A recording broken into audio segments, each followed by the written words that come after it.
অমানবিক কর্মকাণ্ড আমাদের শ্রমিকদের উপরে করা হয়, সেগুলি বিআইডব্লিউ দেখুন করে সেগুলি বন্ধ করানো হয়।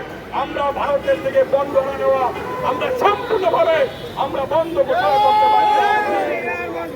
সংগ্রামী বন্ধুরা, আপনারা জানেন চট্টগ্রাম থেকে আমাদের যে নাইজার জাহাজগুলি হাজার বছরের বন্ধ না নেওয়ার পরে সেই চট্টগ্রামে এখন মালিকরা কিছু সন্ত্রাসী লেবিয়া দিয়ে আমাদের শ্রমিকদের নির্মম নির্যাতন করে। তারা সিরিয়ালের নামে সেখানে তাদের বাইরে নামিয়ে দিয়ে আমাদের শ্রমিকদের উপরে নির্যাতন চালায়। তার সাথে ওই মালিক সমিতির গুটি করে দুষ্কৃতিকারী মালিকরা জড়িত আছে বলে আমরা মনে করি। যদি অনতিবিলম্বে এই চট্টগ্রাম বন্দরে এবং নারায়ণগঞ্জে, মুন্সিগঞ্জ, মেঘনাতে যেই ধরনের সিরিয়াল চেকিংয়ের নামে আমাদের জাহাজের মাস্টার ড্রাইভারদেরকে শারীরিক নির্যাতন করে এবং চাঁদাবাজি করে বেপরোয়াভাবে সেগুলি বন্ধের আমরা আবেদন করছি।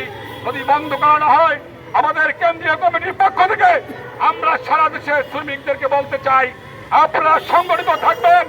আমরা অনতি বিলম্বেই এই সকল দুষ্কৃতিকারী, এই সকল চাঁদাবাজ এবং ভারতের পণ্যের এজেন্টরা সেখানে বসে আমাদের শ্রমিকদের উপরে এই ধরনের নির্যাতনের কোনো প্রতিবাদ না করে তাদের বিরুদ্ধে আমরা সাংগঠনিক পদক্ষেপ আমরা অনতি বিলম্বে নেব সেই প্রত্যাশা রেখে, এবং আজকের এই বৃষ্টির মধ্যে এই মানববন্ধনে যে সমস্ত নেতৃবৃন্দ আমাদের খুলনা অঞ্চলের, ঢাকা অঞ্চলের, আমাদের গাবতলী, বরিশালের যারা এখানে উপস্থিত হয়েছেন সবাইকে আমি ধন্যবাদ জানিয়ে আমার বক্তব্য শেষ করছি।